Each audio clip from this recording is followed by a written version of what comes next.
17. 편지. 필순아, 군불도 그만두고 방이나 좀 치워라. 오늘도 또 어디서 한 장 걸리는가 보다. 저녁 밥상을 내려놓고 필순이가 설거지를 하려고 부엌으로 들어오는 것을 모친이 한사코 올라가서 쉬라고 쫓아내다가 이번에는 동나무단을 들고 나서는 것을 보고 그것도 말리는 것이었다. 모친은 추운데 온종일 뻗치고 온 딸을 위하여 애쓰고 딸은 찬물에 설거지를 하는 모친에게 썰어맡기기가 딱한 것이었다. 오늘은 전차 타고 와서 괜찮아요 하고 걷는방 군불을 떼기 시작한다. 불을 한 거듭 넣다가 아궁이 앞에 종이 부스러기를 모아서 뒤밀려던 필순이는 손을 멈칫하고 그 대신 나무를 또 꺾어 넣어서 불을 살려놓고 눈에 띈 반토막 양봉투를 집어 불에 비춰본다. 상경구 무슨 정이라고 번지 쓰인 것이 덕기의 편지 급봉 같아서 별 뜻이 있는 것은 아니나 집어보고 싶었던 것이다. 세 토막 네 토막 난 것이나 손에 편지 같은 채 찢어버린 것이었다. 필순이는 한 손으로 나무를 꺾어 넣으며 내기업에 접은 채로 찢어진 알맹이를 꺼내보았다. 글씨 구경이나 하겠다는 생각이었다. 왔던 것은 양을 만나고 가 든 보람이 실없는 어느 가운데 토막인지 위아래 없는 이런 말을 읽다가 양을 만나고 가라는 구절을 두 번 세 번 노려보고는 얼굴이 저절로 취해 오르는 것을 깨달았다. 양이란 글자 위에는 암만 해도 필순이란 두 글자가 씌었을 것 같다. 아궁이에 불어 넣기가 무섭게 후루룩 타고는 끔뻑거린다. 필순은 휴지 뒤지는 손밑이 컴컴해지는 것을 보고야 깜짝 놀라 나무를 꺾어 넣는다. 이 편지도 여러 장을 찢어버리는 길에 함께 찢어버린 것인지 좀처럼 다른 토막이 나오지는 않는다. 그래도 급한 대로 뒤져서 지금 것과 맞대어 보니 이해가 잘 닿지는 않으나 실없는 말로만 했지만 공부를 할 의향, 도리는 이러한 구절은 분명히 알 수 있었다. 뭘 그렇게 뒤지고 있니? 바람은 부는데 어서 떼고 들어가지. 모친이 부엌문을 찌극 닫히며 소리를 치는 바람에 필순이는 정신이 획 들며 북대기는 지피나 풀 따위가 함부로 뒤섞여 엉킨 뭉텅이를 말합니다. 북대기를 손으로 긁어 떨이고 몽당비를 떨어 아궁이 앞을 썩썩 썰어 넣은 후 기와장으로 막고는 마루로 올라왔다. 방은 내가 치울게. 안방에 들어가 앉아라. 그래도 딸을 넣어서 떳떳한데 쉬게 하고도 싶지만 그보다도 호라비 방을 커다란 딸에게 치우라고 싶지 않았던 것이다. 한 집안 식구 같다 해도 나이 찬 딸을 가진 어머니의 생각은 늘 조심스러웠다. 괜찮아요. 내가 치울 테야요. 필순이는 얼른 삐를 들고 앞장서 들어갔다. 귀퀴한 사내 냄새인지 기름때 냄새인지가 훅 끼친다. 에이, 방 속도. 코를 찌르는 냄새를 말로 표현할 수 없어 필순이는 이런 소리만 하고 비질을 하기 시작한다. 그러나 모친이 어서 가주었으면 좋았다. 방을 치울 정성이 난 것도 서랍을 좀 뒤져보고 싶은 것이었다. 모친이 건너간 뒤에 비를 놓고 책상 앞으로 다가앉았다. 지금 본 편지가 경도 가서 처음 온 것이 모양인데 혹시 그 후에 또 온 것이 없을까? 저번에 써붙이던 그 편지에 답장이라도 있을 것 같다. 그러나 찢어버렸을 것도 같다. 도둑질이나 한 듯이 임자가 들어올까봐 밖으로 귀를 기울이며 서랍을 열어보던 필순이의 눈은 번쩍 띄는 듯 하였다. 편지 봉투라고는 별로 없고 종이 북대기 위에 넣어둔 허리가 두동강이 난 편지 봉투가 역시 아까 아궁이 앞에서 보던 그런 양봉투다. 이것은 왜 안 찢어버렸을까 하는 생각을 하면서 무엇나 훔쳐내듯이 가만히 놓인 모양을 눈여겨본 뒤에 꺼냈다. 이렇게 훔쳐보는 것이 옳고 그런 것을 생각할 여유도 없이 다만 양을 만나고 란 말과 공부를 할 의향이란 말이 누구를 두고 한 말인지 그게 알고 싶어서 조바심을 하는 것이었다. 자네는 왜 그렇게 밤낮 어르렁대나? 비꼬지 않으면 노기를 품지 않고는 말이 안 나오나? 필순양에 대한 이야기로만 하여도 그렇게까지 심하게 말할 것은 없지 않겠나? 여기에서 필순이는 눈이 화끈하며 목덜미까지 발갛게 피어올라오고 목이 메이는 것 같아서 마른 침을 삼켰다. 자네는 투쟁의욕이라는 보다도 습관적으로 굳어버린 조그만 감정 속에 자네의 그 큰 몸집을 가두어 버리고 쇠를 채운 것이나 보기에는 가엾어요. 의붓자식이나 계모시아에서 자라난 사람처럼 빙퉁그러진 것도 이유 없는 것이 아니오. 동정은 하네만은 그런 융통성 없는 조그만 투쟁 감정을 가지고 큰 그릇 큰 일을 경륜한다는 것을 나는 믿을 수 없네. 그건 고사하고 내게까지 그 소위 계급투쟁적 소감정으로 대하는 것이 옳은 일일까? 자네는 평범한 사교적 우위보다는 동지로의 우위, 동지애를 구한다고 하네만은 그것이 그릇된 생각이라는 게 아니라 너무 곧대로만 나가기 때문에 공과 사를 구별치 못하는 것이 아닌가? 자네가 가정에 대해서 방지를 들고 부자간 의절까지 한 것도 그런 편협한 감정 때문이지만 만일 자네가 기혼한 사람으로서 그 부인이 자네 일에 이해하는 정도로 내조만 하는 현부인이었을지라도 동지가 아니라는 반감으로 이혼했을 것이 아닌가? 동지애를 얻으면 거기에서 더한 행복은 없을지 모를 것이지만 그렇다고 사생활과 실제생활도 돌아보아야 할 것이 아닌가? 투쟁은 극복의 전 수단은 아닐세. 포용과 감화도 극복의 유산탄만 한 효과는 얻는 것일세. 투쟁은 전선적, 부대적 행동이라 하면 포용과 감화는 징병과 포로를 위한 수단일세. 포용과 감화도 투쟁만큼 적극적일세. 지금 자네는 자네 춘부에 대하여 당당한 포진을 하고 지구주를 하는 듯 싶지만 나 보기에는 그 조그만 감정과 결벽과 장상에 대하여 어찌하는 수 없다는 단념으로 퇴각한 셈이 아닌가? 훌륭한 패전일세. 이렇게 말하면 춘부께는 실경일지 모르지만 포용과 감화라는 적극 수단으로 종교의 성루에 돌진할 용기는 없나? 그와 마찬가지로 내게 대하여도 만일 동지애를 구한다면 자네로서는 당연히 조그만 투쟁 감정을 떠나서 제2의 수단을 취할 것이 아닌가. 결코 쫓아가면서 비릿비릿하게 액을 하는 것은 아닐지만은 자네로서는 그렇다는 말일세. 나 같은 사람도 자네 옆에 있어서 해댈 것은 없네. 자네의 반려가 되겠다고 머리를 숙이고 간청하는 것은 아닐지만은 나도 내 길을 건너라면 자네들에게도 유주한 때도 있고 유주한 일도 없지 않으리라는 말일세. 이왕이면 한 걸음 더 나서서 자네와 한 길을 밟지 못하느냐고 웃을지 모르지만 나는 내 견해가 따로 있고 나와 같은 처지에 놓인 사람들에게는 피하지 못할 딴길이 있으니까 결코 비겁하다고 웃지는 못할 것일세. 공연한 잔소리 같았네마는 내 따위는 잔소리만은 아닐세. 자네의 의견이 듣고 싶어이. 필순이는 자기의 지식욕으로 아무쪼록 뜯어보려 했으나 애를 써 찾는 말이 아니니망치 흥미도 없고 터득도 잘 되지 않았다. 그런데 참 여보게 요새도 거기에 매우 발전이 모양을 치거려 그림값을 보내라고? 지금은 자네가 받을 그림값만 들지 모르지만 조금 있으면 홍경애의 그림값도 대라고 하지 않겠나? 그러나 그림값보다도 당장 술값이 급할 걸세. 대단히 동정은 하네마는 동정뿐일세. 날도 차차 떳떳해갈 테니 그 외투나 처분하게 그려. 연애는 원래 밥도 안 먹어야 절제한 것인데 누가 안 하면은 세상에서 그렇다고들 하던데 외투쯤은 고사하고 아주 벌거벗고 다닌들 누가 뭘 하겠나. 홍경애의 눈에만 들면 하하하. 필순이는 아래 입술을 물고 숨을 죽이며 웃었다. 편지가 이제 차차 재미있어 간다고 생각했으나 홍경애란 어떤 여자고 김 선생님 즉 병화가 간다는 데는 어딘가 궁금하다. 김 선생님이 연애를 한다는 생각을 하니 암만 해도 정말 같지도 않다. 내가 그 여자를 아느냐고? 내가 알고 모르고 간에 자네가 사랑하면 했지 무슨 괴간 있나? 그러나 동지애를 얻을 수 있을까? 허영심과 발자한 성질이니까 끌릴지도 모를 것이세.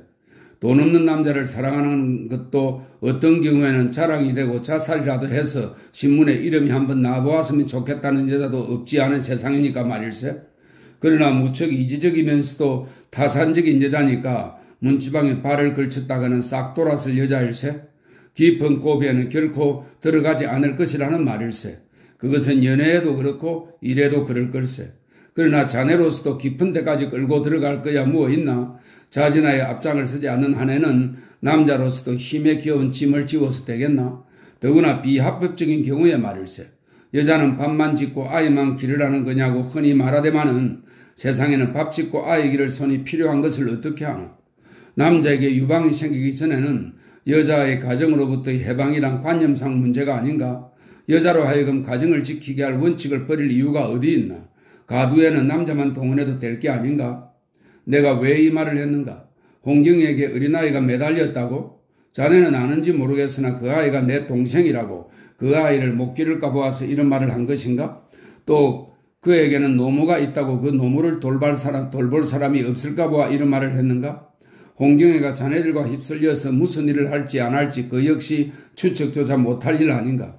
그러나 바크스의 주부가 평범한 여자가 아닌 것을 생각할 때 홍경애도 다만 술을 팔고 웃음을 팔고 자네에게까지 키스를 팔기만 하는 여자가 아닐 것 같으이.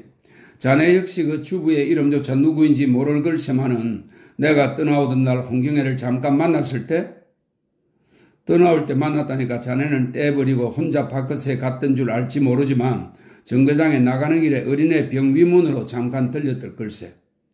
하지만 그때 홍의 말이 그 주부의 부탁이라면서 경도에 가거든 동지사 여자부 영문과에 있는 오정자라는 여학생의 소식을 알아서 기별해달라고 하대거려. 오정자라는 이름만 들으면 조선여자로 알 것일세만은 조선가 있던 판사인가 검사의 딸이라네 그려. 어쨌든 그대로 듣고 와서 그동안 분주한 중에 있었다가 그저께 유학생회가 모였을 때 동지사에 있는 동포 여학생을 만나서 생각나기에 물어보니까 여보게 자네는 놀라지도 않겠지만 지금 미결감에 있다지 않나?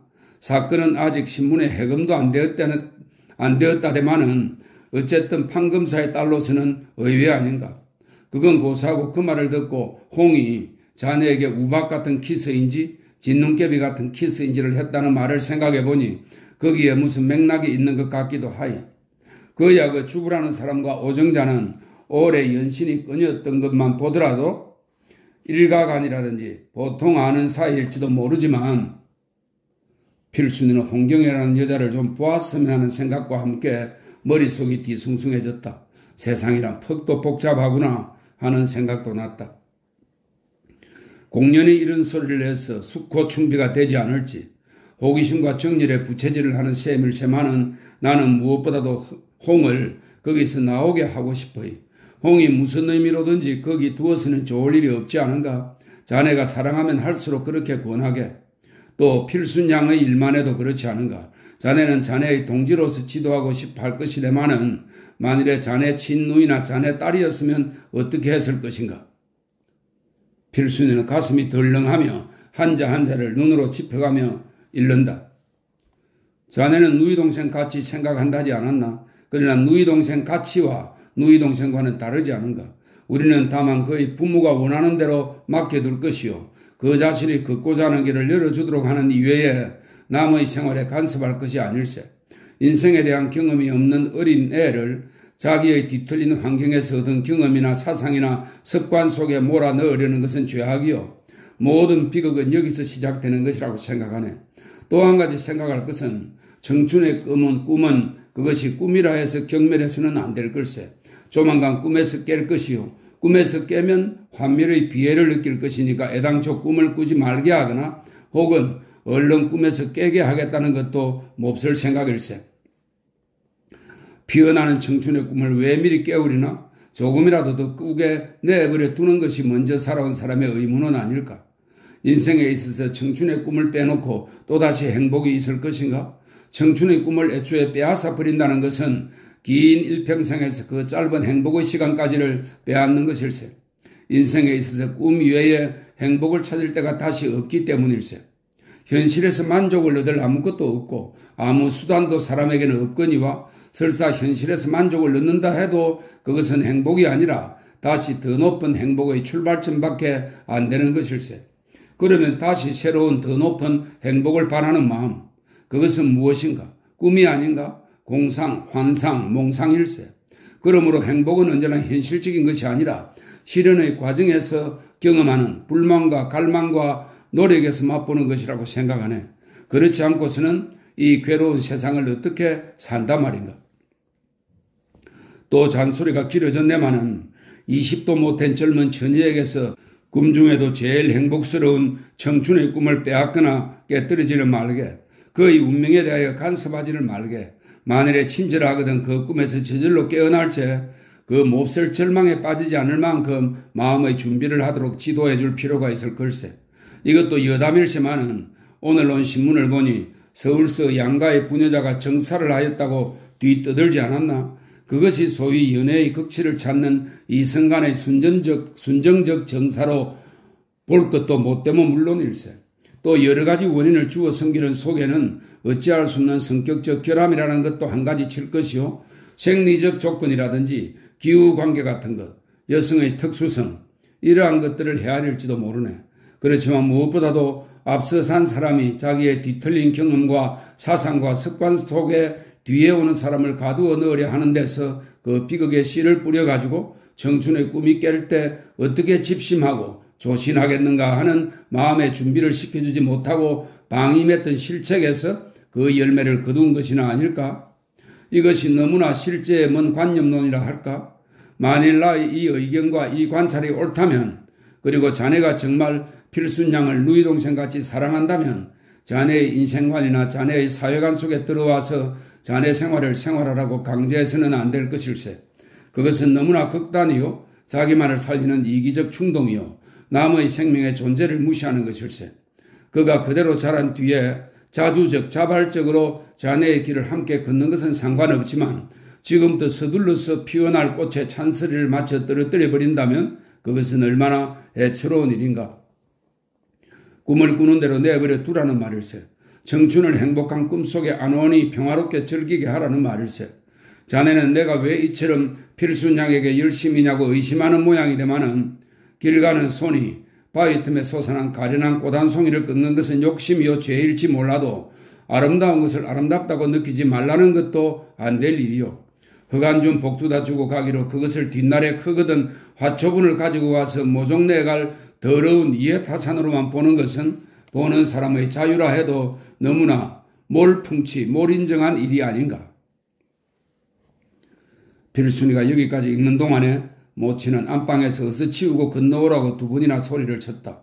필순이는 마지막을 급급히 읽는다.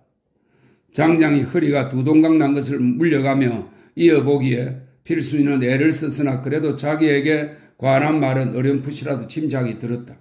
결국 말하면 공부를 시켜주마는 말이나 반갑다는 보다도 부끄러운 생각이 앞을 섰다. 고마운 것은 말할 것도 없지만 과분한 생각이 앞을 섰다.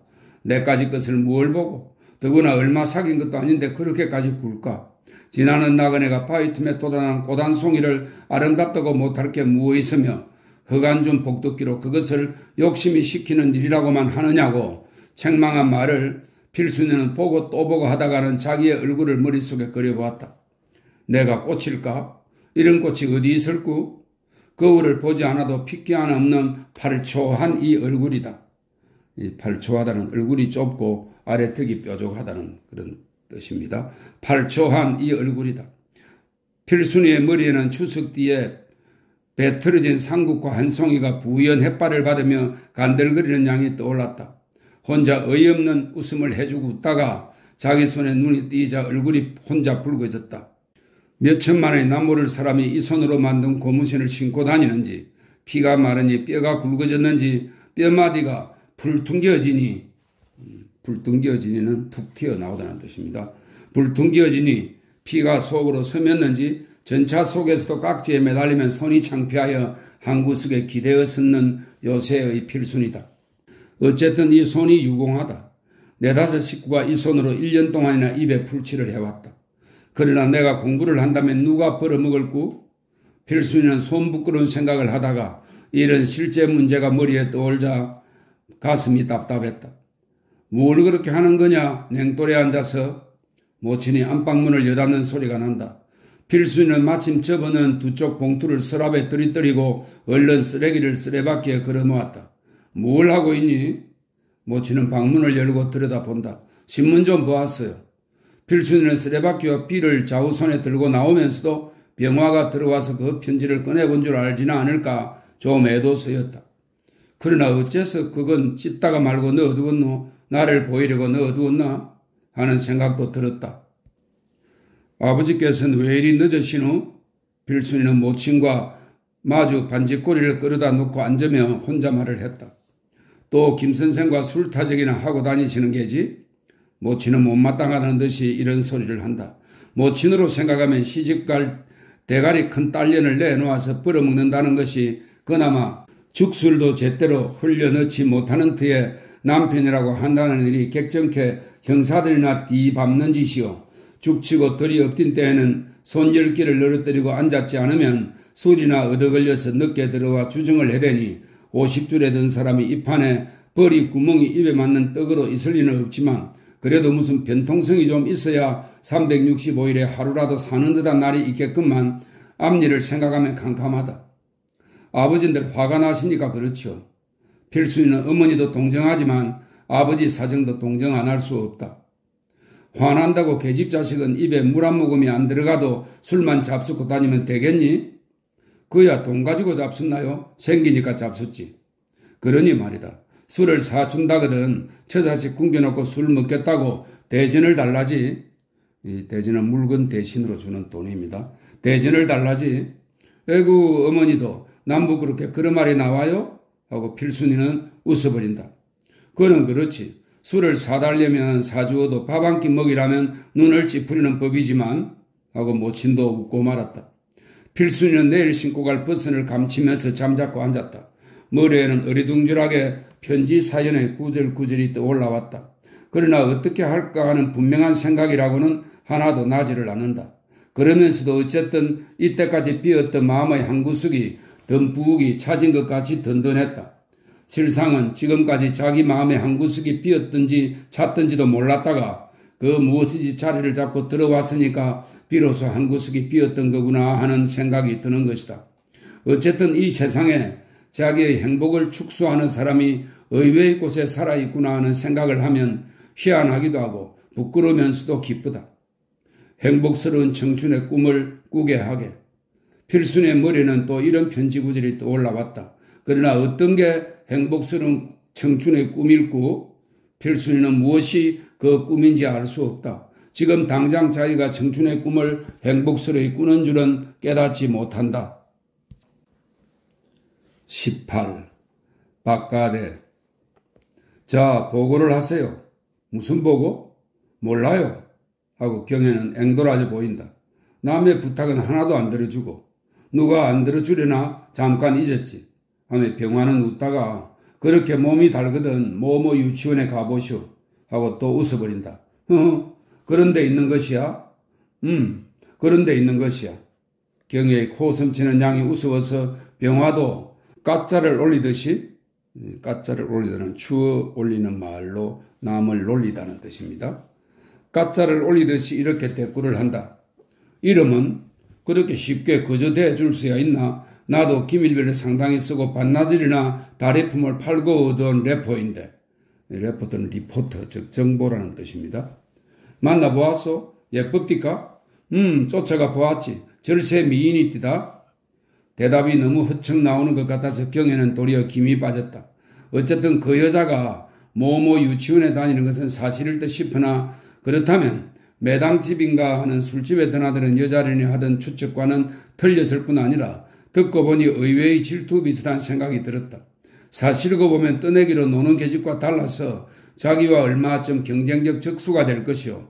또 정말 미인이고 보면 자기에게 뼈 한 간 덤벼드는 것은 무슨 수단으로 농락을 하는 것인지도 모를 일이다. 무슨 농락일까? 그 계집이 이혼을 해달라고 하도 조르니까 본마누라가 있는 것은 싹 속여버리고 경혜 자신의 소생을 떼어다가 자 이렇게 헤어지고 자식까지 뺏어왔다. 그 증거를 보이려는 수작인가? 이럴 전부터 자식은 자기가 데려가마고 서두르던 생각을 하면 더욱 이렇게밖에 의심이 안 들어간다. 어쨌든 이 김에 자기와는 셈을 닦고 자식 문제를 규정을 내리는 것인가 보다고 경혜는 곰곰 생각하는 것이다. 만일 그렇다면 더군다나 가만히는 안 있을걸? 깨도 잃고 구력도 잃게 망석주기를 만들어 놓고 말걸? 하고 경혜는 혼자 분에 못 이겨 입술을 악물었다.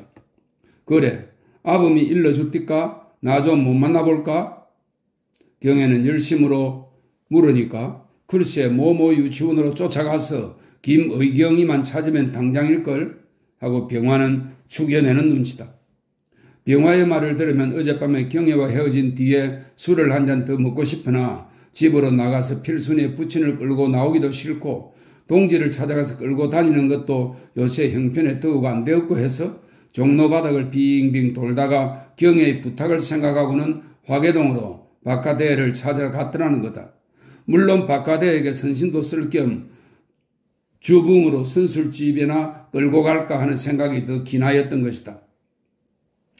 바깥에는 조상훈 씨 저택에 가서 들어갈 것 없이 동구의 반찬 가게와 병문에서 마침 잘 만났다. 여보 동무 매우 춥구려 한잔 합시다 그려. 병화는 대바람에 이렇게 말을 붙였다. 아범이니 바깥에니 하는 것은 조상훈 집의 아범이요 조상훈의 바깥에지 병화에게는 친구다. 병화는 도리어 이런 친구와 놀기가 좋았다. 그 아범은 얼떨떨해서 한참 바라만 보고 말이 안 나왔다. 어제 일도 어제 일이거니와 벼랑간 이런 농담을 붙이는 게 암만 해도 정신의 고동이 잘못 틀린 것 같다. 술도 아무것도 싫습니다. 그 편지나 내놓으세요. 그것 때문에 오늘 온종일 다리꼴만 빠지고 저 댁에서는 쫓겨나게 되고 참 수가 사나우려니까. 아범은 잡담제하고 맡긴 것 내놓으라는 듯이 손을 내밀고 섰다. 편지가 무슨 편지란 말이요? 외투가 또 바뀌어군. 훌륭한데요. 그러나 그 외투 편지든 내 외투 말씀해요. 그건 어디다 내버리셨어요? 아범은 막 내 외투라고 한다. 글쎄 이 사람아 그까지 외투니 편지니 사람도 대우 녹록은 하고 이따 찾아줄게 술이나 먹으러 가자 말이야. 천만의 말씀 마시고 외투든지 편지만 내놓으세요. 왜 또 오셔서 히야카시를 하십니까? 히야카시는 놀린다, 야유한다, 조롱한다는 일본 말입니다. 아범은 어제부터 심사 틀리는 분수로 할 양이면 한번 집어세거나 한술 더 떠서 그래 보세 그려. 한잔 낼 텐가? 하든지 무라고 대꾸를 하고 따라 나서서 여차지가면 입은 외투를 벗겨라도 보고 싶었으나 그래도 상전의 친구라 꾹 참을 수밖에 없었다. 글쎄 외투 그 편지고 찾아준다면 밖에 푹도 조급히는 구는군. 춥건 이거 벗어줄게 이부. 하며 병화는 입은 외투를 정말 벗어주려는 듯이 서두른다. 벗어주면 당장 아쉽다는 생각도 잠깐 까먹었던 것이다. 주면 못 입을 게 아니지만 누구를 가짜를 올리는 거요? 약주가 취했건 곱게 가 주무시오. 아범은 볼멘 소리로 불공스러이 대꾸를 하다가 구경꾼이나 난 듯이 눈들이 휘둥그레서 물개만 보고 서 있는 병문 친구들을 돌려다 보며 입속으로 나온 별꼴을 다 보겠군 하고 중얼거린다. 아따 입게 그려. 어제 그보다 아주 신건인데. 한자가 끌끌대며 충동이니까 못 이기는 체하고 입어두게 그려. 게다가 술까지 생기고 보기야 명냐 하는구나. 아니 나도 대서 볼까. 말하자면 그 외투 입어주는 품삯으로 술 사준다는 게 아닌가. 그건 무슨 어려운가. 날이 내가 대신 입어다 드릴까요? 제각기 한마디씩 하고는 미친 사람이나 놀리듯이 웃어댄다. 병화는 옆에서 떠드는 것도 못 들은 척하고 외투를 훌떡 벗더니 자 우선 이부 편지도 그 속에 들었으니 이제 가겠지. 친구가 술 한잔 먹다는데 이렇게 성강의를 할 거야 뭐람? 하고 벗은 외투를 뚫뚫 뭉쳐서 복장을 안기듯이 아범에게 내민다. 병화는 물론 술 조금 먹은 것이 다 깨었으나 그렇게 하는 것을 보면 강주정 같다. 아범은 외투를 정말 벗는 것을 보니 놀랍고 의아하여 시비조가 쑥 들어가고 미안한 생각이 도리어 났다. 그럼 갈 테니 어서 입으십시오. 그리고 제가 손을 넣어서는 안 되었으니 편지나 꺼내십시오. 하며 아범은 다시 말공대가 나왔다.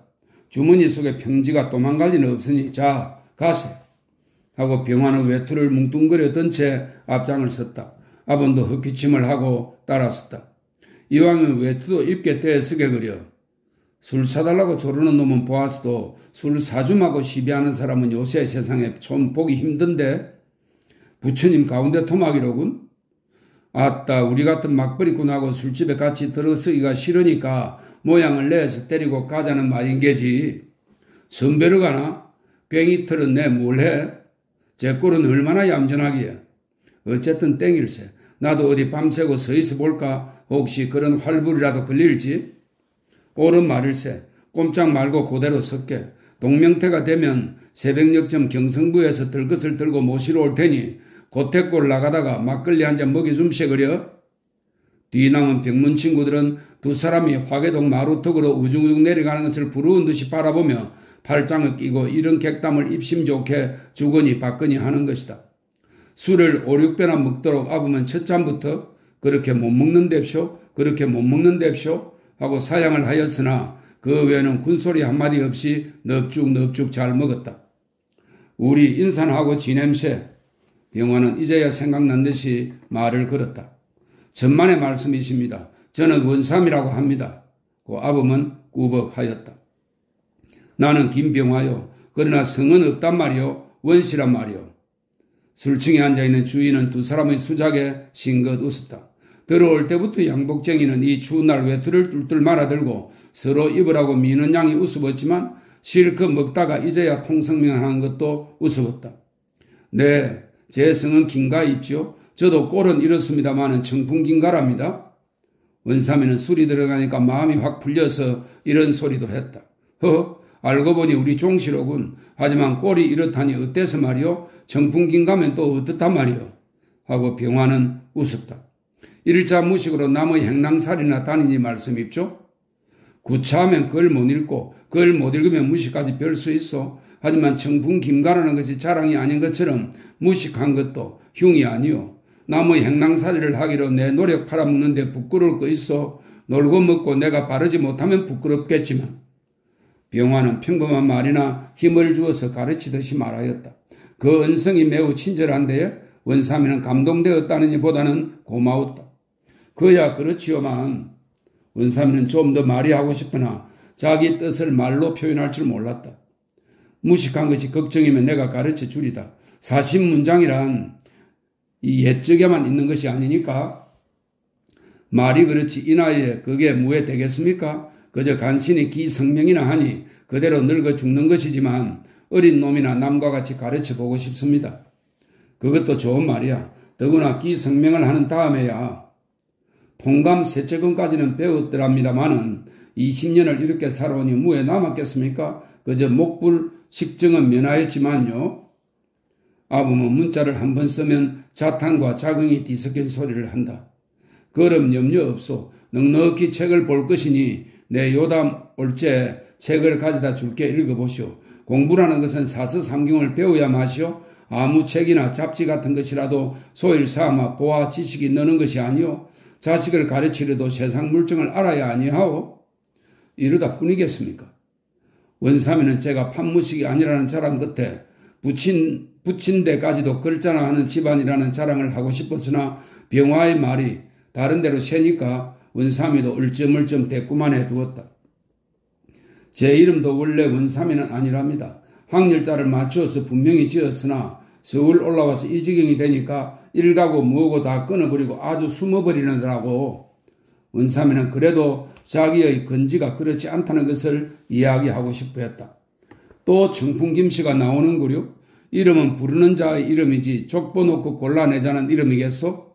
하고 병화는 듣기 귀찮다는 듯이 핀잔을 주면서도 그만큼 행세하던 집자선으로 아무리 영락하였기로 말투까지 저렇게 아범이 되었을까 하는 생각하고는 혼자 우습기도 하고 그럴 것이라고 속으로 고개를 끄덕였다. 병화의 생각으로 하면 이러한 사람이 자기의 동지가 되리라고 믿는 것도 아니요. 또 동지로 끌어넣자는 것도 아니다. 처자가 주줄이 달린 50줄에 든 사람을 끌어내세우기보다는 그 자신이 플로레타리아 의식만 가지고 그 동무들에게 이해를 가지게 전도를 하게 되는 정도에 만족하려는 생각이었다. 그러노라면 자식들도 그 감화를 받을 것이니 후일 정말 일꾼은 그 자식들 가운데서 구할 것이라고 비교적 원대한 생각을 가지고 있는 것이다. 당장 아쉽다고 비누묵은 당나귀 한 마리까지 앞에 내세우려고 욕심을 부리다가 그 새끼까지 굶겨 죽이느니 보다는 그 자식을 잘 길러줄 만큼 그 아비를 교양시키는 한도에 만족하자는 것이다. 또 이러한 생각으로 병화는 명문 친구를 많이 사귀는 것이다. 병화는 자기의 첫째 볼 일이 끝나니까 둘째 볼 일, 경의 부탁을 염탐하기로 했다. 병화는 편지를 내주면서 차츰차츰 물으니 원삼이는 처음에는 실실 웃기만 하다가 한 장 기미이기도 하지만 어떤 집 하인이나 상전을 헐고 싶은 생각은 가진 것이라 고맙게 굴어준 대접으로도 저 아는 대로는 일러준 것이다. 작은 댁인가 싶어요. 어제는 모모 유치원, 저 모모골에 있는 유치원 말입시오. 그리로 매삭 보내는 돈을 보내드리고 이 답장을 맡아온 것입니다마는 댁은 모르겠어와요. 그런데 작은 댁인지 무언지 어떻게 알았소? 저번에 안동 별궁 뒤에 있는 어느 댁으로인지 그리 한번 편지를 가지고 가본 일이 있는데쇼. 그 집이 보통 여염집 같지는 않고 그 아시댁 같지도 않고 좀 자세히 알 수가 없어와요. 어떤 집이기에? 글쎄 옳시다. 누구 작은 데 같기도 하고 술집 같기도 한데 주인만 아니면 늑수구레하고 젊은 아낙네들이 많아요. 그럼 색주가인게로군? 그런 것 같지도 않아와요. 그러나 손님들이 술은 자셔요. 그러나 원삼이가 그 집 번지는 모른다여 병화는 집만 자세히 물어두었다. 그 여자의 편지에 거기서 만나자는 거기가 즉 그 집이구나 하는 짐작이 들었던 것이다. 요담 또 편지 가지고 갈 일이 있거든 내게 기별을 좀 못해줄까? 그렇죠. 댁만 알려주시면. 원삼이는 선선히 대답을 했으나 병화의 집이 세문 밖이라는 데는 입을 딱 벌렸다. 술값이야 주지. 어쨌든 그렇게 해주. 병화는 그런 객적은 부탁을 하는 자기의 할 일 없는 사람 같은 짓이 속으로는 낯이 붉어졌으나 경애의 환심을 사자면 그리고 상훈이를 떼버리게 하자면 말바투 뒤를 베어보아야 하겠다고 생각한 것이었다.